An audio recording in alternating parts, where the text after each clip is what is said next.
Hai manusia, kembali lagi dengan saya di channel sepertinya begitu beserta penjelasan terperinci mengenai Pulau Paskah. Di pertemuan ketiga ini, yang akan kita kupas adalah makanan yang dikonsumsi oleh penduduk pulau yang terkenal dengan ketandusannya dan perkiraan jumlah penduduk pulau di masa lampau. Untuk mengawali video ini mungkin wajar kita mengajukan pertanyaan seperti apa yang dimakan para penduduk pulau dan ada berapa jumlah mereka? Saksikan videonya sampai habis. Yo, opening.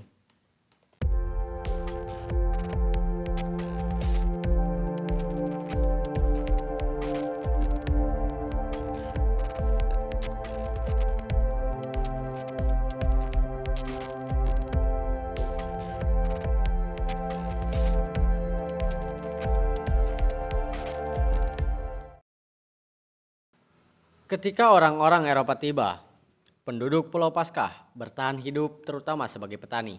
Bercocok tanam ubi jalar, ubi ungu, talas, pisang, dan tebu. Ditambah ayam sebagai satu-satunya hewan peliharaan. Ketiadaan terumbu karang atau laguna di Pulau Paskah berarti ikan dan kerang-kerangan hanya bersumbangsih kecil ke menu makanan mereka. Burung laut, burung darat, dan penyu tersedia bagi para pemukim pertama. Namun kita akan lihat bahwa hewan-hewan itu berkurang jumlahnya atau lenyap nantinya. Hasilnya adalah diet berkarbohidrat tinggi diperparah oleh digantikannya air tawar yang sumbernya terbatas dengan air tebu dalam jumlah besar oleh penduduk Pulau Paskah. Populasi Pulau Paskah pada puncaknya diperkirakan dengan metode-metode seperti menghitung jumlah pondasi rumah, mengasumsikan ada 5-15 orang per rumah, dan mengasumsikan bahwa sepertiga rumah yang berhasil diidentifikasi dihuni secara bersamaan, atau dengan memperkirakan jumlah datu dan para pengikutnya dari jumlah pelataran atau patung yang didirikan. Perkiraan yang diperoleh berkisar dari angka rendah 6.000 jiwa sampai angka tinggi 30.000 jiwa, yang berarti ada rata-rata 90 sampai 450 orang per mil persegi. Perkiraan yang lebih tinggi, lebih besar kemungkinannya benar. Sebagian karena perkiraan-perkiraan itu dibuat oleh para ahli arkeologi dengan pengalaman tertinggi paling ekstensif dalam mempelajari Pulau Paskah. Claudio Cristino, Patricia Pargas, Edmund Edward, Chris Stephenson, dan Joanne Penn. Selain itu, perkiraan terawal yang bisa dipercaya atas populasi Pulau Paskah, 2.000 jiwa, dibuat oleh para misionaris yang pindah ke sana pada 1864, tepat setelah sebagian besar populasi pulau itu terbunuh oleh wabah cacar. Dan itu terjadi setelah penculikan sekitar 1.500 penduduk pulau oleh kapal-kapal budak Peru pada 1862 sampai 1863. Setelah dua epidemi cacar sebelumnya yang terdokumentasi pada tahun 1636, setelah epidemi-epidemi lain yang tak terdokumentasi namun pasti terjadi akibat diintroduksi oleh orang-orang Eropa yang secara teratur berkunjung sejak 1770 dan sejak kemerosotan tajam populasi yang dimulai pada 1600-an. Kapal yang sama yang membawa epidemi cacar api ketiga ke Pulau Paskah meneruskan perjalanan ke Marquesa, di mana epidemi yang ditimbulkan membunuh 7/8 populasi. Oleh karena alasan-alasan ini, mustahil bahwa populasi 1864 pasca cacar api sebesar 2.000 orang merepresentasikan sisa populasi pra-cacar api, pra-penculikan, pra-epidemi lain, pra-kemerosotan abad ke-17 yang hanya sebesar 6.000 sampai 8.000 orang.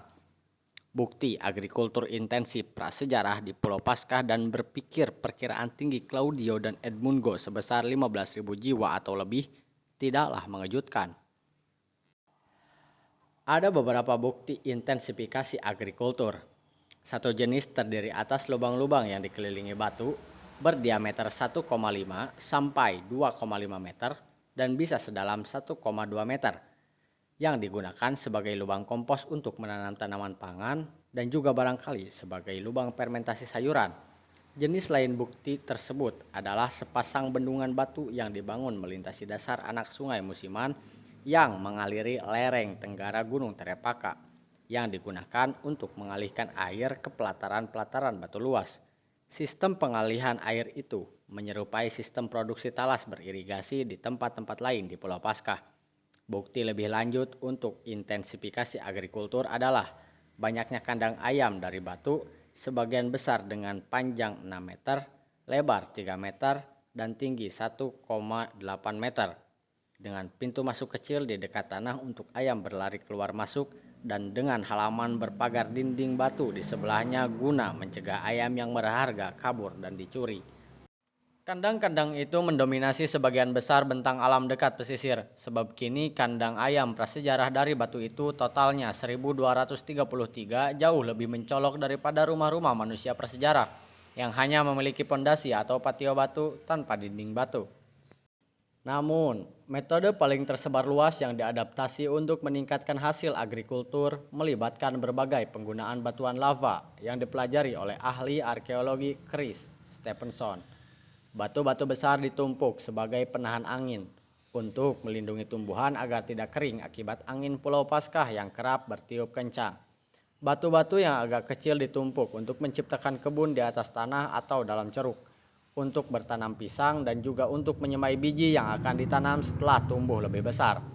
Tanah yang amat luas tertutup sebagian oleh bebatuan yang ditempatkan dalam jarak rapat di permukaan, sedemikian rupa sehingga tanaman bisa tumbuh di antara bebatuan itu. Tanah lain yang juga sangat luas dimodifikasi dengan apa yang disebut sebagai serasah batu, yang berarti mengisi tanah sebagian dengan batu sampai sedalam 30 cm. Entah dengan membawa batu dari bukit batu di dekatnya atau dengan menggali sampai mencapai batuan dasar dan memecahnya. Parit-parit untuk menanam talas digali di padang kerikil alami. Seluruh penahan angin dan kebun batu ini dibangun dengan melibatkan upaya besar-besaran, sebab jutaan atau bahkan miliaran batu perlu dipindahkan. Seperti komentar ahli arkeologi Barry Loret yang telah meneliti di bagian-bagian lain di Polinesia. Saya belum pernah ke sebuah pulau Polinesia di mana orang-orangnya sedemikian terdesak seperti di Pulau Paskah, sampai-sampai mereka menumpuk bebatuan kecil membentuk lingkaran untuk melindungi beberapa batang talas kecil payah yang mereka tanam dari terjangan angin. Di Kepulauan Cook, di mana penduduknya bisa mengairi talas, orang-orang tidak pernah repot-repot begitu, ujar Barry Loret. Lalu, mengapa para petani harus repot itu di Pulau Paskah?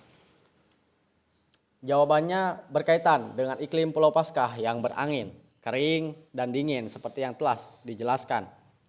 Kebun batu atau agrikultur serasah batu diciptakan secara mandiri oleh para petani di banyak bagian kering lain di dunia.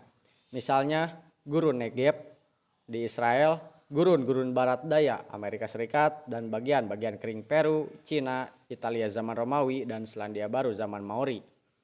Bebatuan menjadikan tanah lebih lembab dengan menutupinya, mengurangi kehilangan air melalui penguapan akibat matahari dan angin, serta menggantikan kerak keras di permukaan tanah yang bisa mendorong saliran akibat hujan.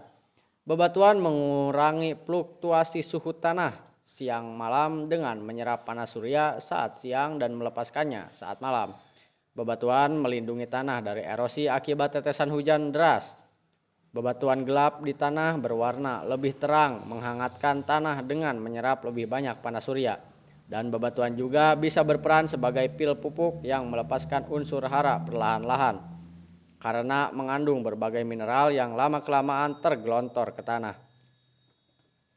Chris Stephenson mengartikan hasil surveinya sebagai dokumentasi penyebaran agrikultur insentif berbantuan batu di Pulau Paskah selama kira-kira 500 tahun pertama setelah pendudukan Polinesia. Dalam pandangan Chris, para petani tetap menempati dataran rendah berjarak beberapa mil saja dari pantai agar lebih dekat dengan sumber-sumber air tawar serta kesempatan memancing ikan dan mengumpulkan kerang-kerangan. Bukti pertama kebun batu yang bisa dia pastikan muncul pada sekitar 1300 Masehi di daerah-daerah sebelah dalam pulau berlokasi lebih tinggi, yang memiliki keuntungan berupa curah hujan yang lebih tinggi daripada area pesisir namun bersuhu lebih sejuk. Banyak area sebelah dalam Pulau Paskah diubah menjadi kebun batu. Yang menarik, tampaknya jelas bahwa para petani sendiri tidak tinggal di sebelah dalam pulau, sebab hanya ada sedikit sisa-sisa rumah rakyat biasa di sana, tanpa kandang ayam dan hanya dengan tungku dan tumpukan sampah kecil. Tapi di situ ada rumah-rumah tipe elit yang tersebar di sana-sini. Jelas untuk para pengelola dari kelas atas yang bermukim di situ dan menjalankan kebun-kebun batu luas sebagai perkebunan berskala besar untuk menghasilkan makanan berlebih bagi tenaga kerja para datu. Sementara kaum tani terus tinggal di dekat pesisir dan berjalan bolak-balik beberapa mil ke sebelah dalam pulau setiap hari. Jalan-jalan selebar 4,5 meter dengan pinggiran batu membentang di antara dataran tinggi dan pesisir, mungkin menandai rute para pengelaju harian itu. Sampai sini dulu untuk pertemuan kita kali ini. Sekarang kita bisa mengetahui bahwa makanan yang dimakan oleh para penduduk dihasilkan dari bercocok tanam dengan sistem agrikultur yang rumit dan jumlah penduduk pulau yang ternyata tidak sedikit. Untuk penjelasan lebih lanjut, tunggu video berikutnya. See you next time.